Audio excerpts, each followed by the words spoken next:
नमस्कार दोस्तों, देखिए नफरती चिंटुओं ने ना सब बर्बाद कर रखा है। तेजस्वी यादव जी, नीतीश कुमार जी, आपने इस आदमी को शिक्षा मंत्री क्यों बनाया? इनको तो धर्मार्थ मंत्री बनाना चाहिए था।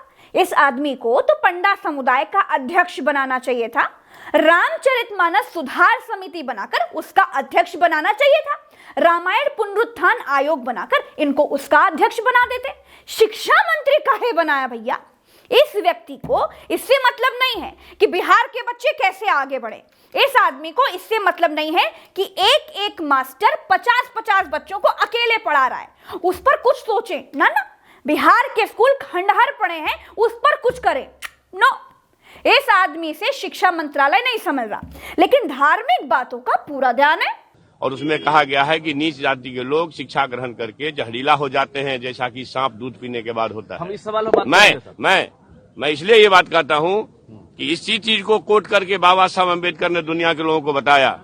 ये जो ग्रंथ हैं नफरत को बोने वाले, एक युग में मनुस्मृति, दूसरे युग में रामचरितमानस और तीसरे युग में गुरु गोवलकर का बंच ऑफ थॉट, ये दुनिया को नफरत, हमारे देश को, समाज को नफरत में बांटती है।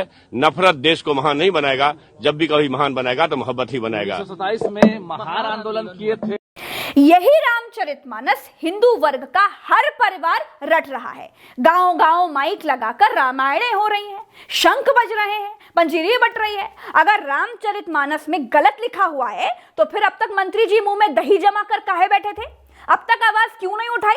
अच्छा, मंत्री जी को तो छोड़ दीजिए, मंत्री जी ने आवाज उठाई होगी तो हमें नहीं मालूम चला होगा। नीतीश जी की पार्टी और तेजस्वी जी की पार्टी को आवाज उठानी चाहिए थी। नीतीश कुमार से पूछा गया तो नीतीश कुमार बोले कि उनको नहीं मालूम है। उन्होंने कहा कि ये विवादित ग्रंथ है। हमको नहीं पता, चलिए अब हो गया, हमको नहीं मालूम। नीतीश कुमार इतने ज्ञानी नहीं है, लेकिन शिक्षा मंत्री नगीना चुनकर लाए हैं जी। एक तो मैं चौपाइयों के अर्थ में बिल्कुल नहीं जाऊंगी, क्योंकि रामचरितमानस की मैं एक्सपर्ट नहीं हूं, लेकिन समझने वाली बात यह है कि जिन बच्चों के बीच में जाकर बिहार के शिक्षा मंत्री ये भाषण दे रहे हैं, क्या वहां पंडितों के, ठाकुर के, भूमिहारों के, लालाओं के, या ये कहें कि ओवरऑल सवर्णों के बच्चे नहीं होंगे? उनके बगल में बैठे हुए दलित समुदाय से आने वाले बच्चे, उनके बारे में क्या सोच रहे होंगे कि जी इनके पुरखों ने हमारे साथ बहुत अन्याय किया है, इनके पुरखे हमारे साथ अच्छा सलूक नहीं करते थे जी। क्या बच्चों में भेदभाव पैदा नहीं होगा ना? भारत में जातीय खाई तो पहले से ही बहुत गहरी है, इससे और गहरी भैया आप मत बनाइए। बाबा साहब ने सबको बराबर लाने के जो कानून बनाए हैं उनके हिसाब से चलिए। दलितों को हक दिलाइए, जो आरक्षण खाया जा रहा है उसके बारे में बोलिए। रामचरितमानस से पिछड़ों और दलितों की लड़ाई नहीं लड़ी जा सकती। बिहार में जातीय खाई वैसे भी पहले से इतनी गहरी है कि बिना जाति देखे ना कोई काम नहीं होता है। ऊपर से ऐसे मंत्री, राम ही बचाए। और हाँ, नफरती चिंटुओं को तो मैं बता देना चाहती हूं कि उसी रामचरितमानस में यह लिखा है कि भगवान राम ने एक दलित महिला सबरी के जूठे बेर खाए थे। उन्होंने वानरों को अपने साथ लिया था। उन्होंने आदिवासियों के साथ मिलकर रावण से लड़ाई लड़ी थी। शिक्षा मंत्री, आप गूगल पर नीच का अर्थ खोजने के लिए बता रहे हो ना, तो कभी गूगल पर खोजना कि राम के सलाहकार कौन थे। श्री राम के सलाहकार के बारे में खोजिएगा। ये जितने नेता है ना, चाहे बीजेपी वाले हों चाहे बगैर बीजेपी वाले हों, नेता जात का बस एक ही काम है, लोगों को कैसे भी करके बांटना है।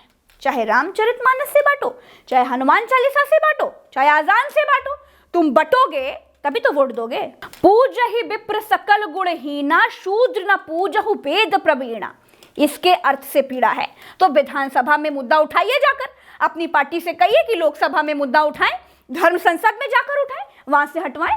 लेकिन नहीं, वहां मुंह नहीं खोलेंगे, मुंह में टेप लगा है। बच्चों के बीच जातीय जहर बोने में नेताओं को बड़ी मजा आती है। मंत्री जी कहते हैं कि इसका मतलब है कि समाज के निचले तबके के लोग चाहे जितना पढ़ लिख जाए पूजनीय नहीं है। लेकिन आज के पंडित ऐसा नहीं मानते। सुनिए।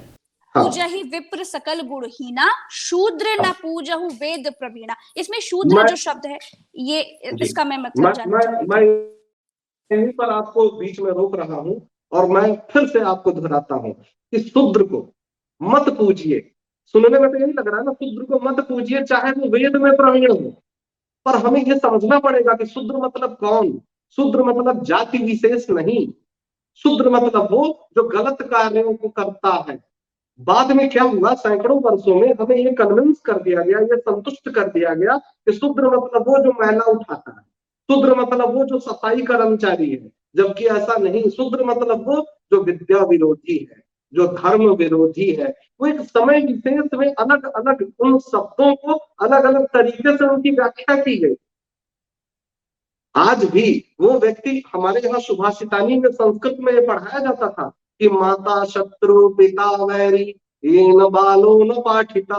वो माँ और वो पिता शत्रु और वैरी के समान है जो अपने बच्चों को शिक्षा नहीं देते, और वही शूद्र है। ये श्लोक कोई मैंने अपने घर में नहीं लिखा, ये मैंने भी कहीं से पढ़ा है। और शूद्र वही लोग होते थे जो अपने बच्चों को शिक्षा नहीं देते थे, जो गलत कार्यों में प्रवीण थे, जो छुप के शराब बेचते थे, जो समाज में गलत चीजों का प्रचार प्रसार करते थे, उनको कहते थे। लेकिन एक समय के बाद क्या हुआ, इसमें ब्राह्मण भी हो सकते हैं, क्षत्रिय भी हो सकते हैं, राजा महाराजा भी हो सकते हैं। लोगों ने षड्यंत्र के तहत, साजिश के तहत इन शब्दों का दुरुपयोग किया और ये फैलाया कि शूद्र मतलब वो जो हमारे यहाँ सफाई का काम करता, दलित मतलब वो जो हमारे यहाँ घर का झाड़ू पोछा करते हैं। और इस तरीके से हमें भ्रमित किया गया कि यदि शूद्र जातिगत हो तो वेद में भी प्रवीण हो तो उसका सम्मान मत करिए, और ब्राह्मण यदि जाति से हो तो वो सकल गुणहीन ना हो, फिर भी विप्र का सम्मान कीजिए। ऐसा जातिगत नहीं है, ऐसा गुण, विद्या और धर्म के आधार। एक और चौपाई मंत्री जी बताते हैं कि अधम जाति में विद्या पाए भयहु यथा अहि दूध पिलाए, जिसका अर्थ बताया है कि नीची जाति का व्यक्ति विद्या पाकर सांप की तरह जहरीला हो जाता है, नेताजी ने। लेकिन आज के पंडित लोग मंत्री जी के अर्थ को बिल्कुल नहीं मानते। अधम जाति में विद्या पाए भयहु यथा अहि दूध पिलाए, इसका भी जिक्र किया है, जिसका मतलब क्या बताया वो भी मैं आपको बता दूं। नीची जाति का व्यक्ति विद्या पाकर सांप की तरह जहरीला हो जाता है, इसका अब असल मतलब क्या है?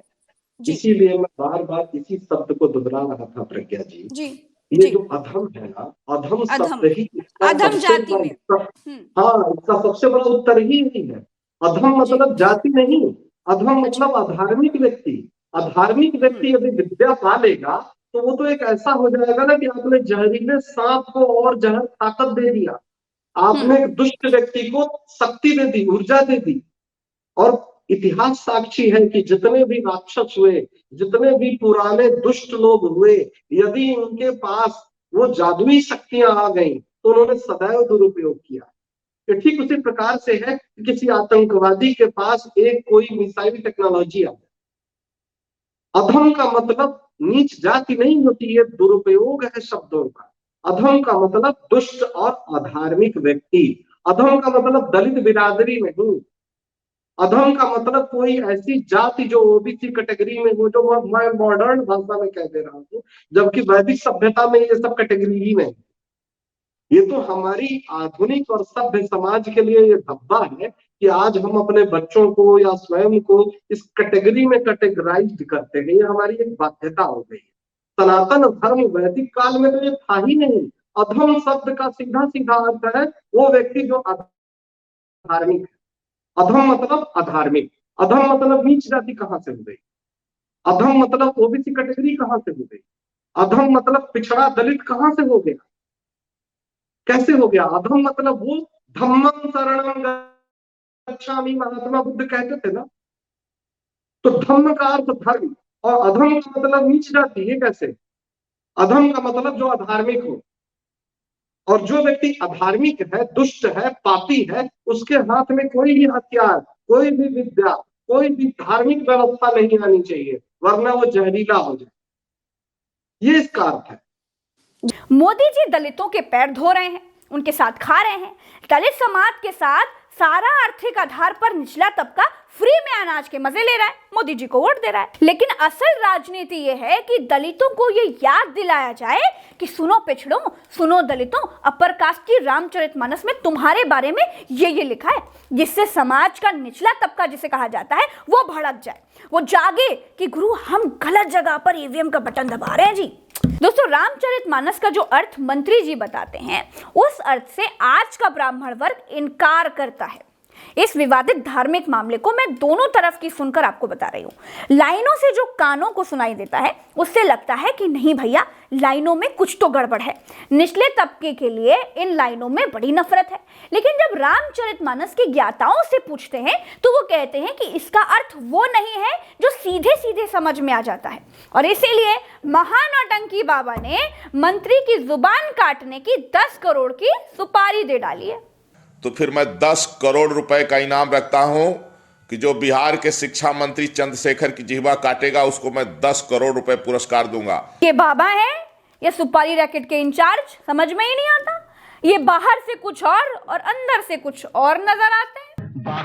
शक्ल से तो चोर नजर आते हैं। दोस्तों, नेताओं के चक्कर में मत पड़िए, अपना दिमाग लगाइए। जो कमजोर वर्ग को दबाए उससे मुंह तोड़ जवाब दीजिए, जो कमजोरों को सताए उससे सबक सिखाइए। कानून के आधार पर चलिए। बाबा साहब ने समाज की तमाम कुरीतियों को देखकर, सोचकर, समझकर ही कानून बनाए हैं। उन कानून को लागू कराने के लिए लड़िए। जो आरक्षण खा रहे हैं उनको वोट देना बंद कीजिए। ऐसे मंत्रियों के चक्कर में तो बिल्कुल मत पड़िए। आज के लिए इतना ही दोस्तों, चलते हैं। राम राम, दुआ सलाम, जय हिंद। चैनल को सब्सक्राइब जरूर कीजिएगा, ज्वाइन भी कीजिएगा। फेसबुक पर देख रहे हैं ना, तो फॉलो करना मत भूलिएगा। ट्विटर पर मेरे साथ जुड़ने के लिए @PragyaLive नाम से खोजिए। ना मिले तो लिंक डिस्क्रिप्शन में है, जाइए, क्लिक करके आइए और मेरे साथ जुड़ जाइए। नमस्कार।